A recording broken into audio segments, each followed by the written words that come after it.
कि शिवलिंग की तो महाराज बड़ी महिमा है।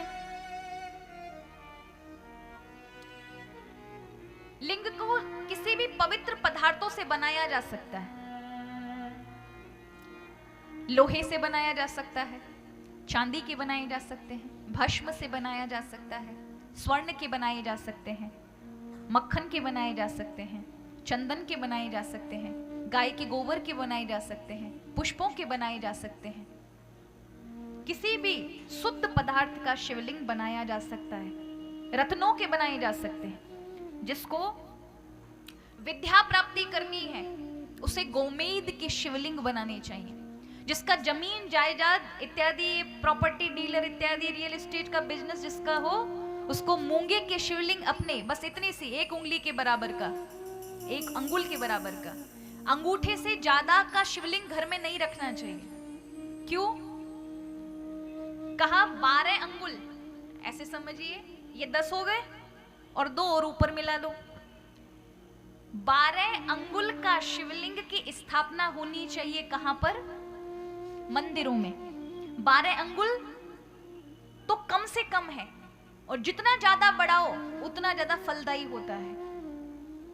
जो प्रतिष्ठा कर रहा है उस व्यक्ति के 12 अंगुल का प्रमाण, ये सबसे छोटा प्रमाण है। मतलब इससे कम नहीं होना चाहिए।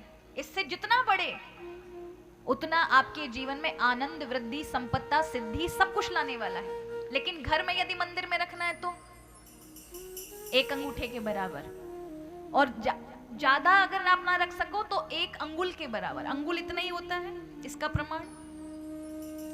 इतने से छोटे से शिवलिंग को रखिए मूंगे का। जायदाद इत्यादि में कभी आपको घाटा इत्यादि या धोखे इत्यादि से आपको कभी पाला नहीं पड़ेगा, और उन्नति प्रदान करता है। जीवन में वाणी को प्रतिभाशाली बनाना है, वाणी में प्रभाव लाना है कि आप जो बोलो सत्य ही निकले। तो माणिक्य का शिवलिंग आप रखो घर में, उसका पूजन करो प्रतिदिन। शांति चाहिए घर में, मन में, परिवार में, सब में, तो मोती के शिवलिंग का पूजन करो। धन समृद्धि संपत्ति चाहिए तो स्वर्ण के शिवलिंग का, मुक्ति चाहिए तो पारे के शिवलिंग का। इस प्रकार से बहुत सारे शिवलिंग हैं। लेकिन महाराज एक शिवलिंग है जिसका, कोई भी शिवलिंग महाराज जितने अभी बताए हैं ना, उस एक की पूजा कर ली तो सारे शिवलिंग पूजित हो जाते, और वो है नर्मदेश्वर। बोलिए नर्मदेश्वर भगवान की। नर्मदा जी के बहते पानी में आपको कोई एक शिव जी का छोटा सा पत्थर का टुकड़ा मिल जाए ना, वो सब नर्मदेश्वर है। जितने भी नर्मदा जी में अंदर जल में बहने वाले कंकड़ सब नर्मदेश्वर हैं। वो बिना किसी प्रतिष्ठा के ही, अगर आप उनको कोई पूजन प्रतिष्ठा, प्राण प्रतिष्ठा की जरूरत नहीं है, वो स्वयं हर एक कंकड़ में साक्षात शिव है। अगर आप लाकर रख लेते हैं तो ये जितने भी आपने श्रवण किए ना, ये ज्योतिर्लिंग, ये लिंगों से ये सब शिवलिंग से प्राप्त होता है, वो सब मात्र नर्मदेश्वर की पूजा करने से प्राप्त हो जाता है। उससे ऊपर कोई शिवलिंग नहीं है।